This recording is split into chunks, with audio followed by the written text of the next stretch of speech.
हरे भरे खेतों और घने पेड़ों के बीच एक शांत जगह थी जहाँ कई जानवर और पक्षी रहते थे।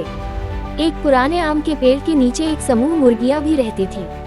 उनमें से सबसे चतुर और सतर्क मुर्गी का नाम था बुलबुली।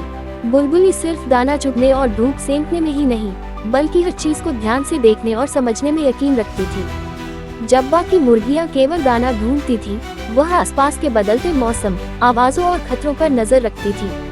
एक दिन की बात है, जंगल की ओर से अजीब सी सरसराहट की आवाज आने लगी। बाकी मुर्गियां कुछ समझ नहीं पाईं, लेकिन बुलबुली सतर्क हो गई। उसने देखा कि झाड़ियों के पीछे कुछ आंखें चमक रही थीं। वो समझ गई, यह कोई शिकारी जानवर है, शायद लोमड़ी। बुलबुली जानती थी कि सीधा भागने से खतरा और बढ़ सकता है।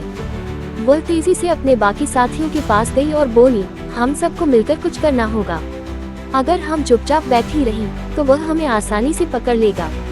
मुर्गियां डर गईं, लेकिन बुलबुली की आंखों में विश्वास देखकर वे तैयार हो गईं। उसने सबको बांस की झाड़ियों के पीछे छिप जाने को कहा और खुद अकेली आंगन में खड़ी हो गई, जैसे वह अकेली हो। लोमड़ी धीरे धीरे झाड़ियों से बाहर निकली। उसे लगा कि केवल एक ही मुर्गी वहाँ है। वह मुस्कुराए और झपटने के लिए आगे बढ़ी। जैसे ही वह कूदने लगी, तभी पीछे से एक दर्जन मुर्गियां जोर से कड़क कड़क करती हुई निकली और चारों तरफ से दौड़ने लगी। उनमें से कुछ ने झाड़ियों की ओर पत्थर और सूखी लकड़ियां गिराईं, जिससे बहुत आवाज हुई। लोमड़ी घबरा गई। उसे लगा कोई बड़ा जानवर आ गया है। डर के मारे वह उल्टे पांव भाग गई और फिर कभी लौटकर नहीं आई। बुलबुली की योजना सफल रही।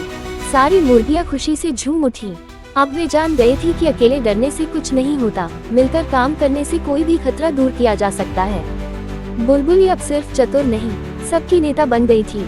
जब भी कोई मुसीबत आती, सब उसकी सलाह लेती। वह खुद भी कभी घमंड नहीं करती थी। उसकी समझदारी, साहस और टीम वर्क की भावना ने सबका दिल जीत लिया था।